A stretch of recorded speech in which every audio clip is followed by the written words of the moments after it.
Good morning all. Here is a firing board from the Yaskawa 626MTII, and here's its control board. I got them removed from the drive because this board right here is causing the overcurrent LED to come on, and if there is ever an alarm, the DC bus is not energized. So I've got the circuit mapped out, and we're going to look at the voltages in that circuit and compare them to a good board. I've got a good board over here, and right here are my drawings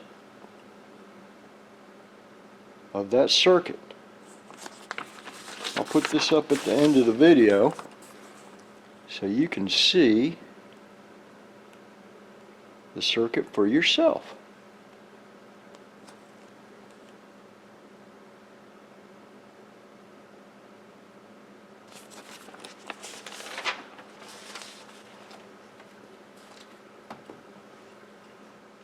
I'm applying plus or minus 24 volts DC to the power supply on the firing board. And we'll see right here that this LED will come on right there. Now there's no overcurrent condition. We have all of the power modules disconnected from the firing board. So there's no way that this LED right here should come on. Let's go look at the DC voltages on that current sense monitoring circuit.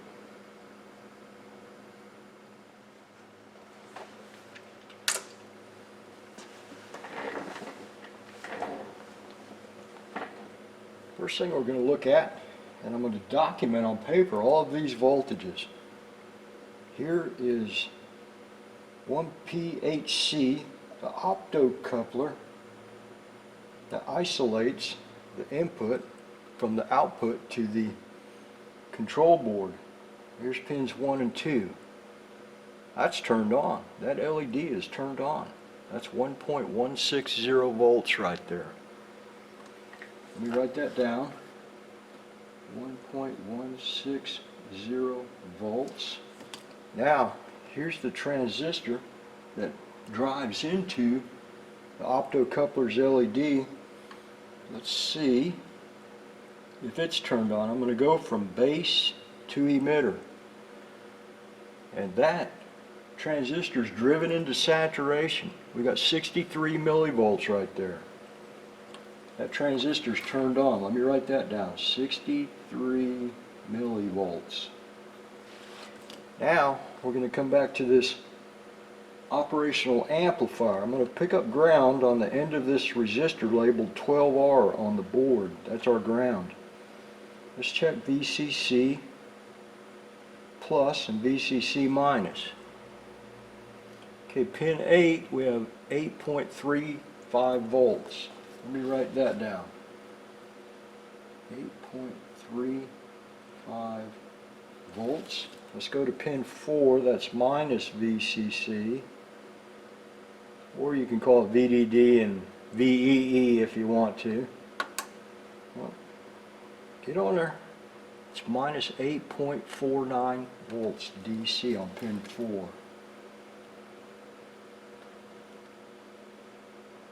That's good. Let's go and look at pin 7. Pin 7 drives into the base of that NPN transistor through a 10K ohm resistor. Let's look at pin 7. Okay, pin 7 is high at 7.80 volts. Let's write that down.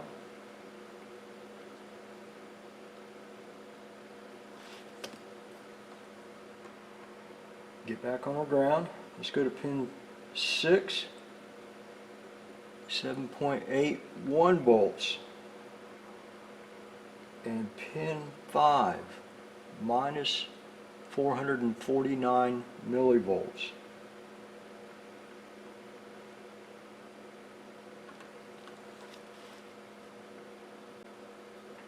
Okay, now to the other side.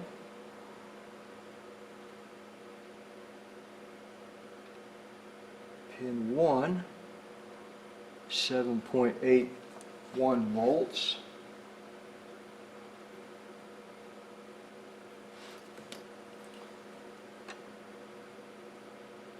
Pin 2, oh, get on there, 7.78 volts.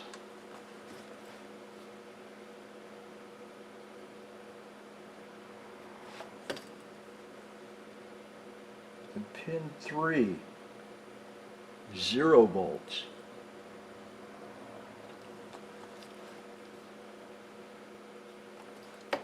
Now, we're going to swap out this bad board for a good board. And the good board does not cause that overcurrent LED to turn on.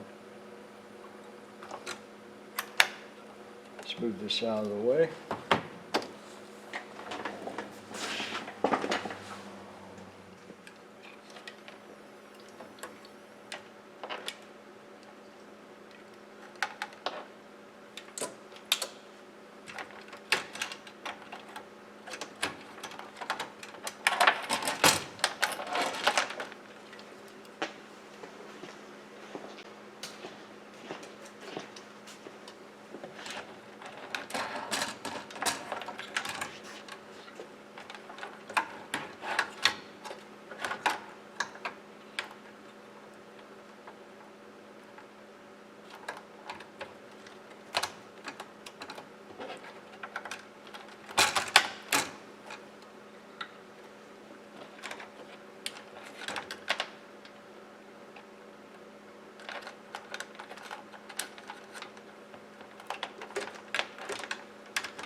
Alright, here, with this firing board, the overcurrent LED is not on.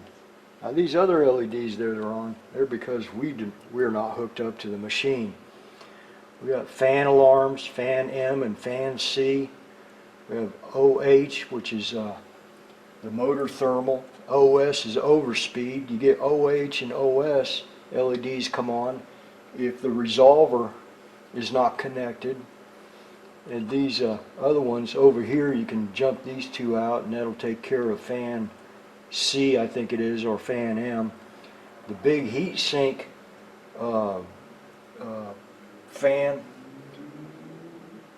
spins across, it blows air across heat sink thermal on the base, and when that heat sink thermal is disconnected, you get one of these fan alarms.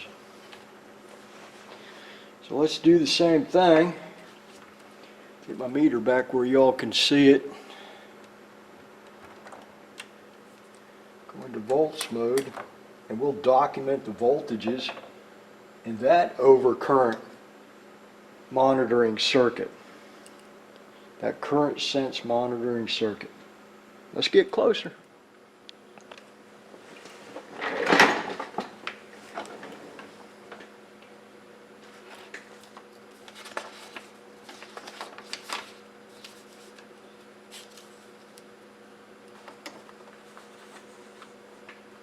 Okay, on the optocoupler, pins 1 and 2, let's call it 340 millivolts. Now from collector to emitter, that transistor's turned off. We have 7.97 volts. Let's write that down. 7.97 volts.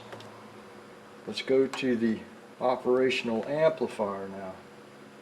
VCC plus 8.58.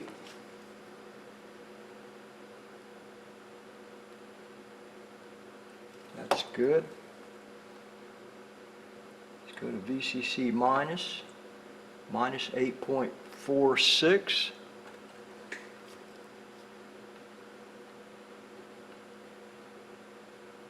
We have that wrote down.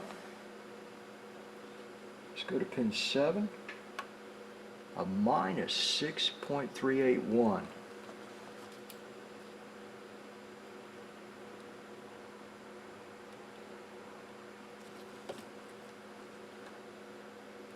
Pin 6, negative 31 millivolts.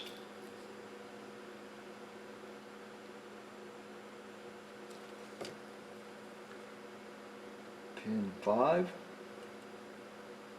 minus 1.418 volts.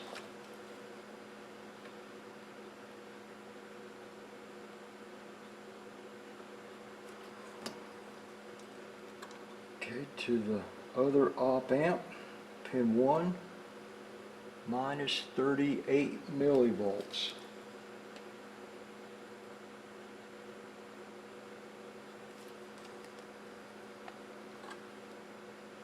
Pin 2, minus 22 millivolts.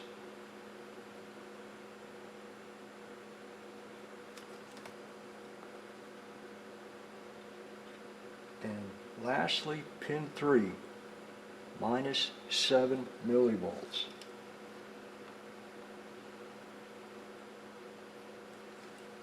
Now, we don't have the current sense resistor nor the DC bus applied to this card. So those voltages in the millivolts make sense. And on the bad board, we had, on pins 2 and 3, we had 7.78 volts on 2 and 0 volts on 3.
part I hate. uh, will it go bang or will it survive?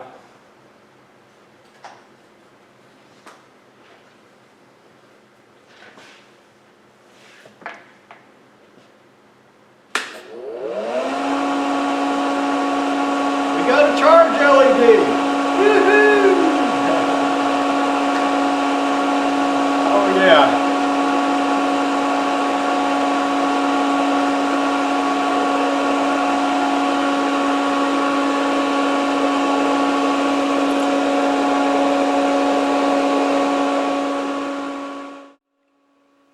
Hello, hope y'all's doing all right. We're not doing too bad here. Here is a circuit that creates the DC bus. Here's plus bus and bus ground. The 300 volts DC used for the power transistors to run that motor. Here are 3 each dual SCR power modules that create that DC bus. We have 220 volts AC 3-phase enters this circuit on R, S, and T. And when these SCRs are firing, they create that 300 volts DC. This circuit right here is for regenerative braking. We're not worried about that right now. Here we have our filter capacitors, our bus capacitors that filter that 300 volt DC. So up here is plus bus and down here is the bus ground. This very low ohmic power resistor. I put my meter from here to here and I've got 0 ohms, so it is very low. The voltage across that resistor is fed back up into the power board on pins 5 and 4 on the 2MCN connector. So when current is flowing through this circuit, we have a voltage across that resistor that's fed back into the power board that monitors that current. If we have a short circuit condition out here or here, that current is going to increase in magnitude and we'll have a large voltage across that resistor. Let's go to the next page.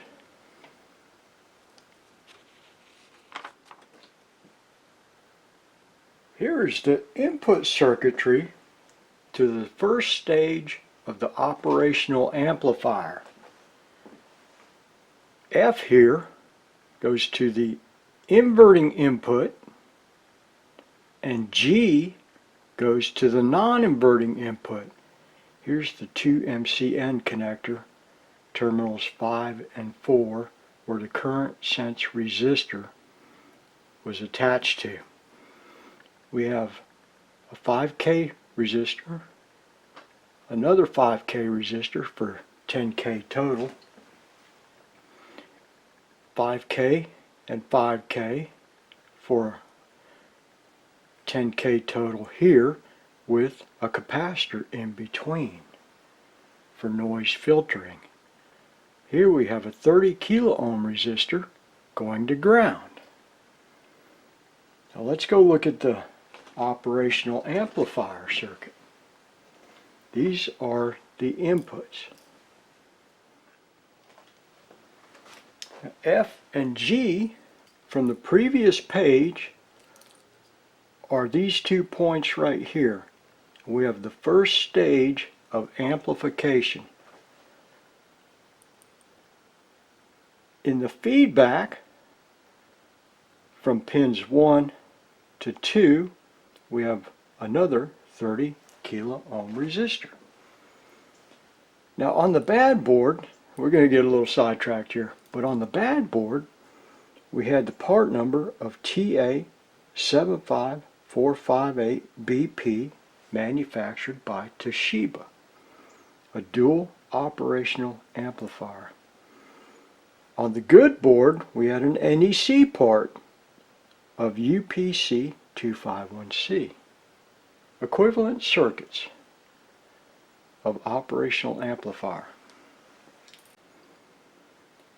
The output of this operational amplifier is fed into the inverting input of this operational amplifier on pin 6. Its output on pin 7 drives into the base of this NPN transistor through a 10 kilo ohm resistor. Here we have 5.1 kilo ohms to ground from base to ground. This circuitry right here creates hysteresis in this operational amplifier. We have 1 meg of positive feedback from the output to the non-inverting input with this resistor of 4.7K to ground. That causes the output to snap on and snap off.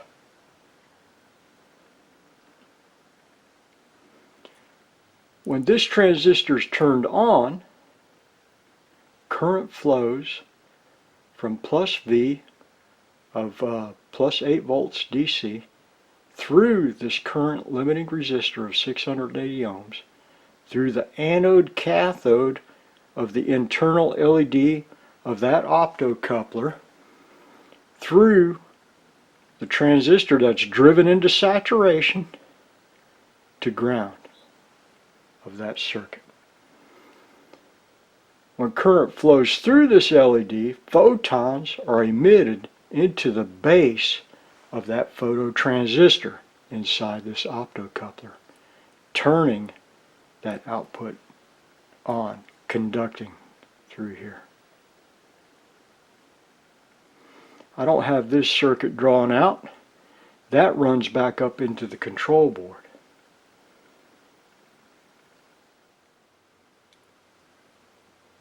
Well, let's discuss some of the voltages between the bad board and the good board.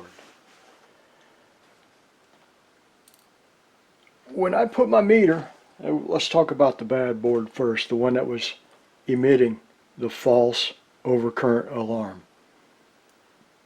When I put my meter across this point right here, on the bad board, I had an LED voltage drop of 1.160 volts.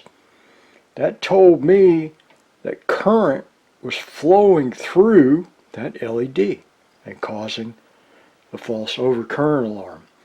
The next thing we did was we put our meter across the collector and emitter of this transistor that's turning on that optocoupler, and we had 63 millivolts, indicating to us that that transistor was in saturation. That transistor was turned on. Well, who turns on that transistor? We go back here to the second stage of this circuit, and we measured 7.80 volts from ground to that output.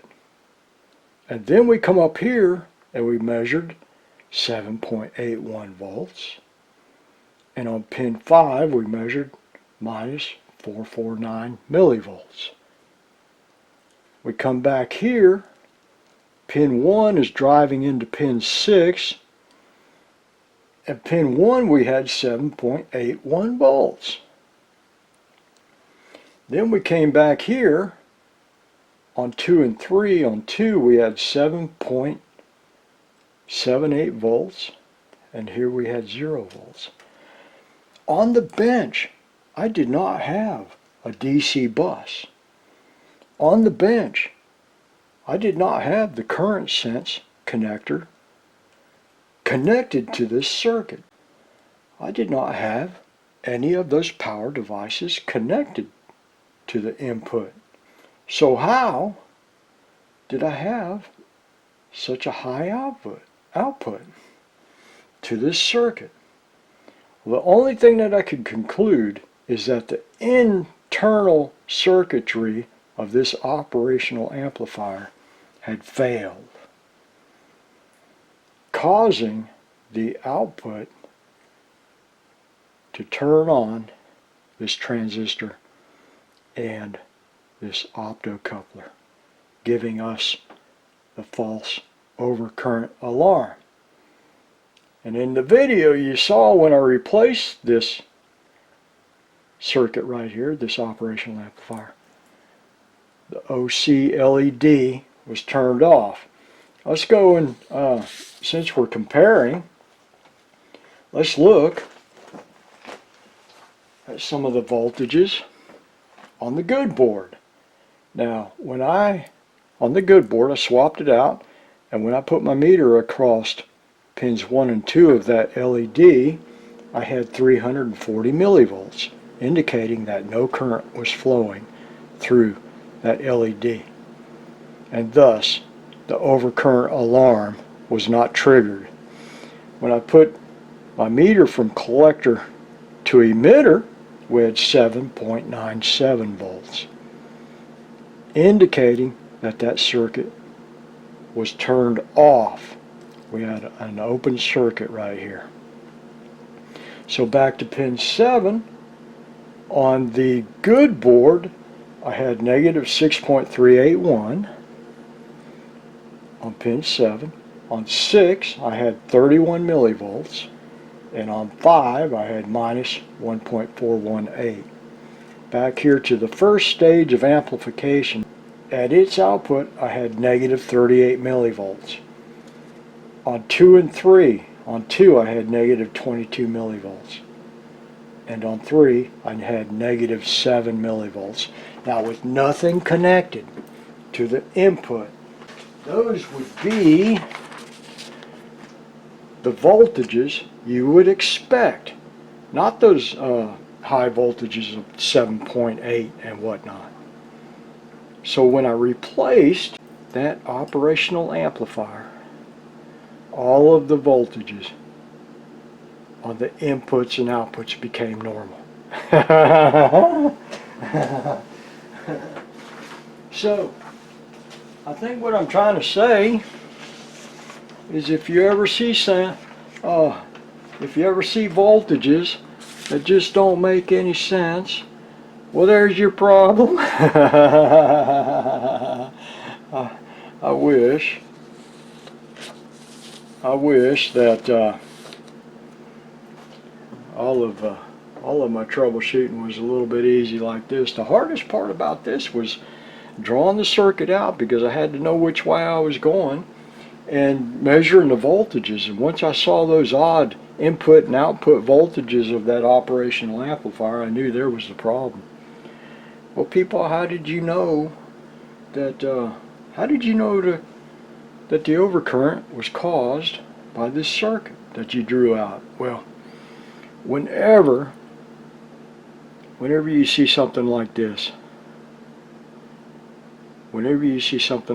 this very low ohm power resistor, start looking right there, because that is how the drive knows if there's an actual overcurrent condition from current flow up through this resistor right here back to the three-phase bridge.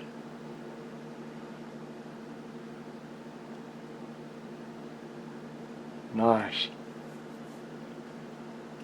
There you go, folks. The sun's going down. We're about to go into winter time here, it looks like. Maybe another month. Things are starting to cool off. I hope all's well with you and your family. We're doing all right here. getting dark, isn't it? Well, let me quit yammering along. I get to talking and I don't shut up. So, back to work tomorrow. Good night, folks. We'll see you next time.